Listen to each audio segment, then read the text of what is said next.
ମୋ ସହିତ ଆପଣମାନେ ଯେଉଁ ଭଉଣୀ ଜଣକୁ ଦେଖୁଛନ୍ତି ତାହାଙ୍କୁ ନିଶ୍ଚିତ ଭାବରେ ଆପଣମାନେ କେହି କେହି ଚିହ୍ନିଥିବେ।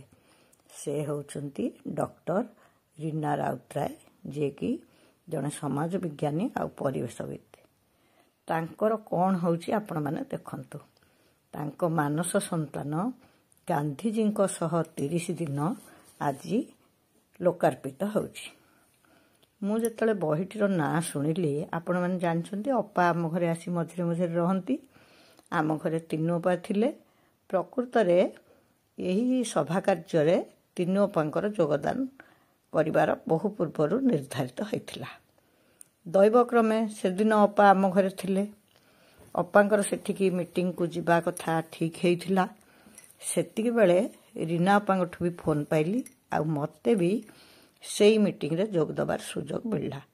ଏସବୁ ସମ୍ଭବ ହେଲା ପ୍ରହଲ୍ଲାଦ ଭାଇଙ୍କ ଯୋଗୁଁ, କାହିଁକିନା ମୋର ରୀନା ଅପାଙ୍କ ସାଙ୍ଗେ ସିଧାସଳଖ କୌଣସି ପରିଚୟ ନଥିଲା।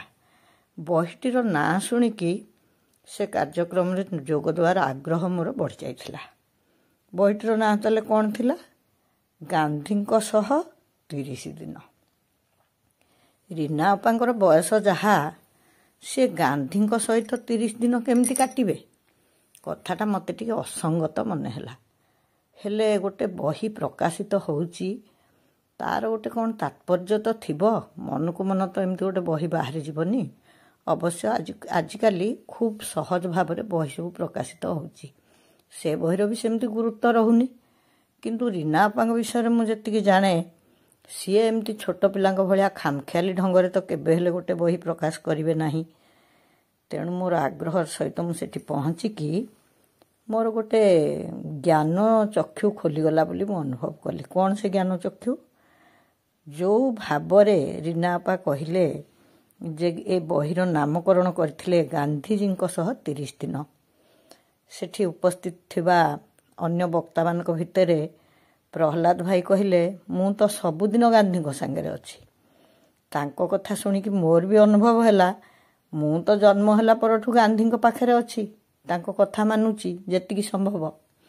ଆଉ ରୀନା ଅପା ଯଦି 30 ଦିନ ଗାନ୍ଧୀଙ୍କ ସାଙ୍ଗରେ ରହିଲେ, ଏ ନାମକରଣର ତାତ୍ପର୍ଯ୍ୟ ବୁଝି ନପାରି ଆମେ ତାକୁ ଭୁଲ ଭାବିବା ଏକଦମ ଗୋଟେ ଭୁଲ କଥା। ସତକୁ ସତ ସବୁ କଥା ଶୁଣିଲା ପରେ ମୋର ଏତେ ମନ ଆନନ୍ଦିତ ହେଲା, ମୁଁ ସେଇଟା ଭାଷାରେ ବ୍ୟକ୍ତ କରିପାରୁନି। ମୁଁ ସେଇଠି ହିଁ ଭାବିଥିଲି ଯେ ଆପଣମାନଙ୍କ ସହିତ ମୁଁ ଏ କଥାଟି ନିଶ୍ଚୟ ବାଣ୍ଟିବି। ଇଏ ହେଉଛନ୍ତି ଆମର ଭାଷାବିତ୍ ଦେବୀ ପ୍ରସନ୍ନ ପଟ୍ଟନାୟକ।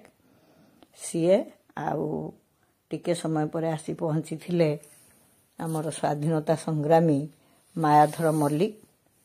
ସେ ସମସ୍ତଙ୍କୁ ଏକାଠି ଦେଖିକି ମୋତେ ଲାଗୁଥିଲା ଆଜି ଏଇ ପରିବେଶ ଭିତରେ ନିଶ୍ଚିତ ମହାତ୍ମା ଗାନ୍ଧୀ ଅଛନ୍ତି, ଆଉ ଆମେ ଯିଏ ସବୁ ସେଠି ଅଛୁ, ଆମେ ସମସ୍ତେ ଗାନ୍ଧୀଙ୍କ ସାଙ୍ଗରେ ହିଁ ଅଛୁ। କାହିଁକିନା ତାଙ୍କର ନୀତି ଆଦର୍ଶ ସେଇ ଉପରେ ତ ସବୁ ଆଲୋଚନା ଚାଲିଥିଲା। ଯେଉଁଟା ରୀନା ଅପାଙ୍କୁ ସବୁଠୁ ବେଶୀ ପ୍ରଭାବିତ କରିଥିଲା ବୋଲି ସେ କହୁଥିଲେ, ସତ୍ୟ, ପ୍ରେମ, ଅହିଂସା। ପ୍ରକୃତରେ ଗାନ୍ଧୀବାଦରେ ୟାଠୁ ବଡ଼ କଥା ଆଉ କ'ଣ ଅଛି ମୁଁ କେବେ ହେଲେ ଅନୁଭବ କରିନାହିଁ। ମୁଁ ବି ସବୁବେଳେ ସେଇ କଥା ହିଁ ଅନୁଭବ କରେ। ଯେଉଁଠି ଗୋଟେ ମତ ମିଶିଯାଏ, ସେଇଠି ଖୁବ୍ କମ୍ ସମୟ ଭିତରେ ଅନ୍ତରଙ୍ଗତାଟା ବଢ଼ିଯାଏ। ଏଇ ରୀନା ଅପା ଯେ 18 ମସିହାରେ ଏମିତି ଗୋଟେ କାମ କରିଛନ୍ତି, ମୁଁ ekଥା ଜାଣିନଥିଲି। ଜାଣିଥିଲି ଯଦିଓ ମାନେ ଏତେଟା ମୋର କିଛି ସମ୍ପୃକ୍ତି ନଥିଲା ବା ଏତେ ଭଲ ଭାବରେ ମୁଁ ଜାଣିନଥିଲି। 2018 ମସିହାରେ ମହାତ୍ମା ଗାନ୍ଧୀ ଆଉ କସ୍ତୁରବା ଗାନ୍ଧୀଙ୍କର 150ତମ ଜନ୍ମଦିବସର ପୂର୍ତ୍ତି ଅବସରରେ ସେ ଗୋଟିଏ ଜ୍ୟୋତି ରଥ ଆମ ଓଡ଼ିଶାର 30 ଜିଲ୍ଲାରେ ଭ୍ରମଣ କରିଥିଲେ। ସେ ବହିଟି ମୁଁ ତ ଏତେ କମ୍ ସମୟ ଭିତରେ ଏତେ କଥା କହିପାରିବିନି। ତାପରେ ମୁଁ ପ୍ରକୃତରେ ଗଲା ରବିବାର ଆପଣମାନଙ୍କର ମନେ ଥିବ, ମୁଁ ମୋର ଲାଇଭ୍ ପ୍ରୋଗ୍ରାମ୍ ବନ୍ଦ କରିକି ମିଟିଂକୁ ଯାଇଥିଲି। ସେଦିନ ବି ଅଁଳା ନବମୀ ଥିଲା। ମୋର ମନେ ହେଲା ଯେ ମୁଁ ଏଇ ମିଟିଂଟାକୁ ଗଲି, ଅନ୍ୟ ଗୁଡ଼ାଏ ପ୍ରୋଗ୍ରାମ୍ ବନ୍ଦ କରିକି ଘରେ ଥିଲି, କିନ୍ତୁ ଯୋଗ ପଡ଼ିଲା ମୁଁ ଏଇ ପୁସ୍ତକ ଉନ୍ମୋଚନ କାର୍ଯ୍ୟକ୍ରମକୁ ଗଲି। ଆଉ ଭାବିଲି ଯେ ସେଦିନଟି ମୋର ନିଶ୍ଚିତ ଭାବରେ ସଫଳ ହିଁ ହେଲା। ଆଉ ଭିଡ଼ିଓଟି କରିପାରିଲିନି ଏଇଥିପାଇଁ, ଏବେ ବି ଆପଣମାନେ ମୋ କଥାରେ ଟିକେ ଅଲଗାପଣ ବାରୁଥିବେ। ମୋତେ କଥା କହିବାକୁ ଏତେ ବେଶୀ ସୁବିଧା ଲାଗୁନି। କାହିଁକିନା ଆପଣମାନେ ଜାଣିଛନ୍ତି ମୁଁ ମୋର ଦାନ୍ତ ଉପାଡ଼ିଛି 3ଟା। ହେଲେ ଭାବିଲି ରାତି ପାହିଲେ 8 ଦିନ ହେବ। ସଜ ଜିନିଷଟାର ମୂଲ୍ୟ ସଜରେ ଥାଏ। ଏତେ ଦିନ ପରେ ଆଉ ପୁସ୍ତକ ଉନ୍ମୋଚନ କଥା କହିବା ମୋତେ ଠିକ୍ ଲାଗିଲାନି। ସେଇଥିପାଇଁ ମୁଁ ଆଜି ଯାହା ବି ହେଉ ସେ ବିଷୟରେ କହିଦେବାକୁ ଭାବିଲି। ଏଥିରେ ତ ବହୁତ ମାନେ ତିନୋପା ଥିଲେ, ପ୍ରହ୍ଲାଦ ଭାଇ ଥିଲେ, ଦାସ ବେନହୁର ମହାଶୟ ଥିଲେ, ଆଉ ଆମର ଯେ ବାଣିଜ୍ୟିକ ରାଷ୍ଟ୍ରଦୂତ ନ୍ୟୁଜିଲାଣ୍ଡର ଶ୍ରୀଯୁକ୍ତ ସେଠୀ ବି ଥିଲେ।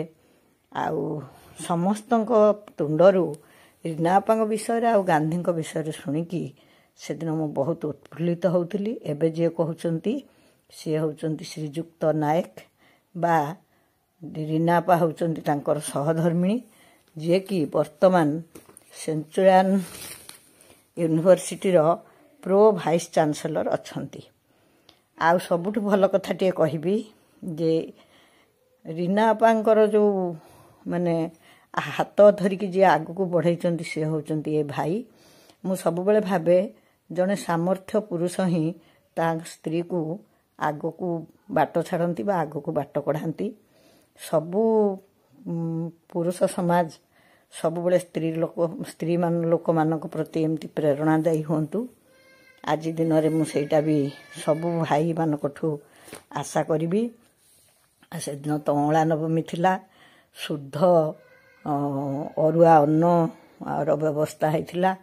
ପ୍ରାୟତଃ ମିଟିଂରେ କଥାବାର୍ତ୍ତା ହେବାକୁ ବା ଭାବର ଆଦାନ ପ୍ରଦାନ କରିବାକୁ ସୁଯୋଗ ମିଳେନି। ସେସବୁ ପରେ ହିଁ ମିଳେ। ସେଇଠି ଆମେ କିଛି ଫଟୋ ଉଠାଇଥିଲୁ। ଆଉ ମୁଁ ବି କିଛି ଫଟୋ ଆଣିଥିଲି ଯେଉଁଗୁଡ଼ାକି ଆମର ଟିକେ ବ୍ୟତିକ୍ରମ, ଯେମିତି ସୂତା ମାଳ ଦେବା, ଆଉ ଗଛରେ ପାଣି ଦେଇକିରି ମିଟିଂର ଆରମ୍ଭ କରିବା, ସଭା କାର୍ଯ୍ୟ ଆରମ୍ଭ କରିବା ଇତ୍ୟାଦି। ସେସବୁ ମୁଁ ଭାବିଲି ଯେ କ୍ରମ ଯାହା ବି ହେଉ ଆପଣମାନଙ୍କୁ ନିଶ୍ଚୟ ଦେଖେଇବି।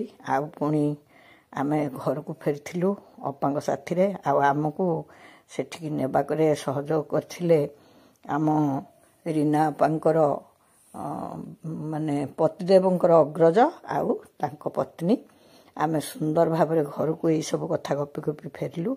ମୁଁ ଭାବିଲି ଆରେ ତାରା ଗାନ୍ଧୀ ଓଡ଼ିଶା ଆସିଲେ ଏତେ ବଡ଼ କାମଟେ ହେଲା, କିନ୍ତୁ ମୁଁ କିଛି ଜାଣିପାରିଲିନି। ଯାହା ବି ହେଉ ଗାନ୍ଧୀଙ୍କ ସହ ଏଇ 30 ଦିନର ବହିଟି ଆପଣମାନେ ଯଦି ପଢ଼ିପାରିବେ ତାର ମୂଲ୍ୟବୋଧ ନିଶ୍ଚୟ ଉପଲବ୍ଧି କରିବେ। ପକ୍ଷୀଘର ପ୍ରକାଶନୀ ଦ୍ୱାରା ପ୍ରକାଶିତ ବନଜ ବାବୁ ଖୁବ୍ ସୁନ୍ଦର ଭାବରେ ବହିଟିକୁ ରୂପ ଦେଇଛନ୍ତି।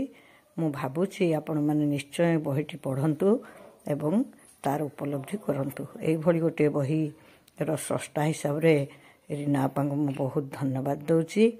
ଆଉ ସେ ସଭାଟି ଯେଉଁ ଭଳିଆ ମନୋଜ୍ଞ ପରିବେଶରେ ହେଲା ସେଥିରେ ଉପସ୍ଥିତ ଥିବା ସମସ୍ତଙ୍କୁ ବି ମୁଁ ମୋର ଆନ୍ତରିକ କୃତଜ୍ଞତା ଜଣାଉଛି।